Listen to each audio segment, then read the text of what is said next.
Every parent wants what's best for their kids. This is normal, and it includes politicians as well. But when it relates to politicians, it can create issues, especially when corporations try to take advantage of this to curry favour. Now, there are concerns about two recent incidents involving Anthony Albanese's son, Nathan. Now, there are no allegations that Nathan Albanese did anything wrong in either incident. However, Anthony Albanese does have some questions to answer.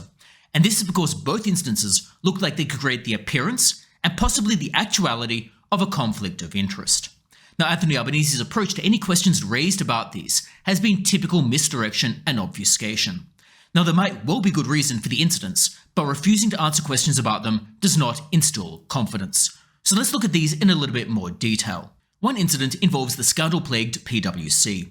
PWC offered Nathan Albanese a 2-week unpaid internship. Now, this sounds innocuous at surface level. It was unremunerated, it was not equivalent to a full-time job. However, it is well established that the appearance of a conflict of interest can arise even if there is no compensation or financial payment. In this case, the internship actually has significant value. It helps with networking, experience, and definitely with future jobs. It is much easier to get a future corporate job if you've had a prior internship. Furthermore, access to an exclusive internship further evidences one's connections, if ever there were any actual doubt. The problem here is not that Nathan Albanese got a job. Everyone has to work. Nathan Albanese is currently at CBA. No one seriously begrudges this. There is a theoretical possibility with CBA, however, it is manageable. And there are limits to what we can realistically prevent unless we expect the Prime Minister's family to be destitute or to receive taxpayer funds forever. The problem, however, is the type of internship. It was an exclusive internship. It was not open to general application or competitive application. It was not available to the general public. It was only available to Anthony Albanese's son. Now, of course, one might argue that given Nathan Albanese's high profile, a standard internship might never have been realistic. Now, this argument might have some merit, but in that case, Anthony Albanese has to be upfront. He must explain to Australians why he believes that an internship that was never available to other people should be available to his son. He should not sidestep these questions. However, unfortunately, he has been doing just that. He seems to be refusing to answer any questions about this internship. He appears to be obfuscating, claiming his son is not a public figure. And it might well be right that Nathan Albanese is not a public figure per se. However, Anthony Albanese is a public figure, and therefore it is important to ask questions about what things might influence Anthony Albanese's behaviour, and those things include possible favours done for his immediate family. The other major incident involves Qantas. Qantas admitted Nathan Albanese to the Chairman's Lounge. Now, the Chairman's Lounge is an invite-only lounge that is normally reserved for major public figures, titans of industry, politicians. Notably, Anthony Albanese has said that Nathan Albanese is not a public figure, which is a little bit ironic here.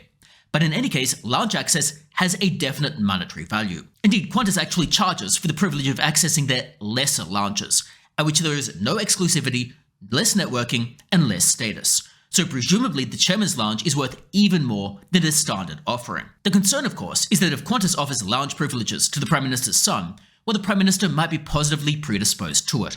Anthony Albanese might feel happier about Qantas, feel more positive about Qantas if Qantas is treating his family quote-unquote right. Now, this is just natural. We want to be generally more generous to someone who is kind to us. However, when you are a politician, that creates a major problem. It creates the appearance of a conflict of interest. It creates a fear that this lounge access, amongst other things, could be designed to colour the Prime Minister's view of Qantas.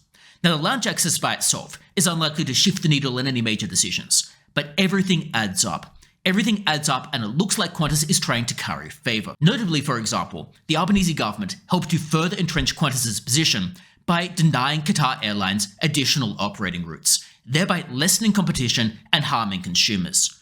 One can see why voters might be sceptical of why the government blocked competition.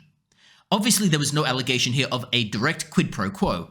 However, the concern, again, is that if Qantas is going out of its way to do favours to the Prime Minister's family, well, the Prime Minister might be more positively predisposed to them, and might be more likely to act in their favour. It creates the appearance of a conflict of interest. These incidents put together are a little bit disquieting for the taxpayer. The taxpayer, of course, wants answers. However, Anthony Albanese is not really giving those answers. He's trying to sidestep the questions. He's trying to brush them away as if they are irrelevant. However, when it was Tony Abbott, people asked significant questions when his daughter got a scholarship. Taxpayers, of course, want answers. Taxpayers want to know exactly what is going on. Taxpayers are afraid that the lounge access and the internship and other things might be clouding the Prime Minister's judgment, and his decision to simply obfuscate or sidestep questions doesn't encourage confidence. It makes people wonder whether the Prime Minister is really taking their concerns seriously. Now, of course, tackling this is challenging. We can't very well render Prime Ministers' families destitute just because one member became a Prime Minister. Further, any family member will likely receive career advantages simply due to their relationship with the Prime Minister. This is unavoidable. Family members should not be punished or see their careers ruined merely because one of their family members became a politician. However, there is a grey area. The situation with Nathan Albanese is a grey area. He's a relatively young son of the Prime Minister. He was at one point recently a dependent on the Prime Minister. They are close. He is an immediate family member. Neither PWC nor Qantas explicitly required a quid pro quo, but the fact that there appear to be favours to an immediate family member, especially a young immediate family member, does raise concerns. The concern is that this was an attempt to influence Anthony Albanese's behaviour. Anthony Albanese might well come out and say, well, Nathan Albanese would be flying and we need him to have security, therefore he would be in the chairman's lounge. If he came out and said that, well, maybe one could evaluate it at its face. Or if he said in relation to PWC, well, Nathan Albanese is so high profile, he might disrupt the internship for other people. Therefore, they put him through a slightly different program in order to minimise disruption. One could potentially evaluate it. But Anthony Albanese hasn't really come out and made clear statements. We can perhaps infer there might be a plausible reason for why these quote-unquote favours appear to have been done. But he hasn't made that very clear, and that's a problem. Now, in terms of solutions, well, there aren't really any popular ones. The first one is particularly not popular. The nature of the job, being a politician, requires a lot of work. Politics is a tough job. The hours are long. For many, the pay is far below what they would get in the private sector. And unlike other people, politicians can't pursue a side hustle or pull overtime. By failing to recognise politicians' innate worth, we actually risk creating a bigger issue: vulnerability to corporate largesse. Market-based salaries would help to lower the marginal value of things like lounge access, or perk access, or various other things, thereby reducing the risk of outside influence. However, there appears to be relatively little appetite for increasing politicians' salaries. The second and more palatable solution is to require politicians to more clearly disclose favours given to dependents or immediate family members, especially when a reasonable person might perceive a conflict. It's of course nigh impossible for politicians to know all favours or all signals of kindness given to all family members. That's completely unrealistic. And it could be inappropriate to expect other family members, perhaps distant family members, to account for their full financial situation.